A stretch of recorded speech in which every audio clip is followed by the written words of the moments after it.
Well, we got the latest developments in the world of lawsuits and other legal mishaps thanks to a team of experts. Yeah, Julissa Ortiz has the details from the gents at Del Rio and Caraway in another edition of Sidebar.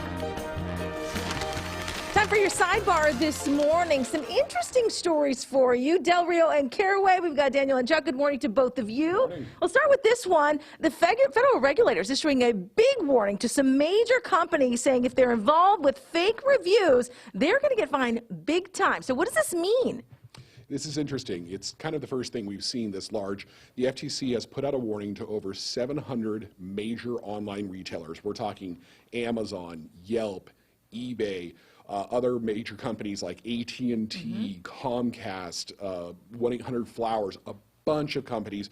And basically what they've done is they've given them a generic warning that if their website participates in misleading or fake reviews, they will now be held responsible for that misleading information. Okay, now how would I know if those reviews are fake?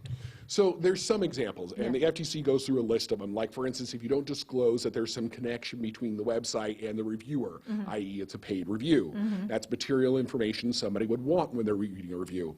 Or if they cannot really, in good faith, believe that the person's an actual user of the product. Where you can see this occurring, and I know myself I've seen, is when like a new hot toy is going to be released, and there's reviews already before it's released. Suspicious. Right. Amazon or whoever the retailer is will now be responsible for that information because it is fraudulently misleading the consumer into making purchases.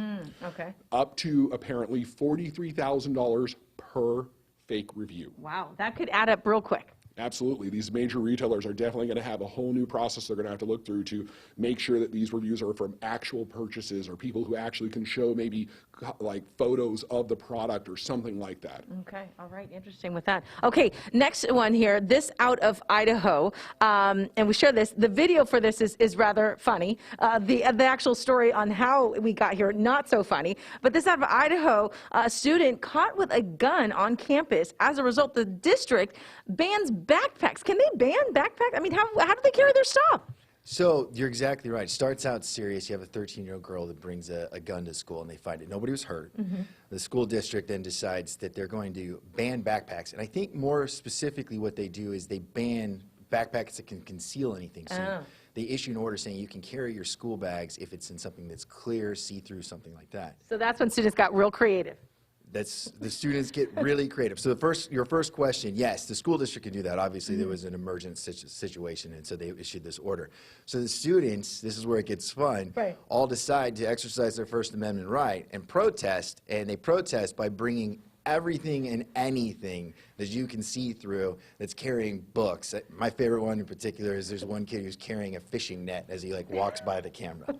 So clearly they're also very resourceful. This is a good start to the next generation. Oh my goodness. All right. Thank you both so much, Del Rio and Caraway. That is your sidebar for this morning.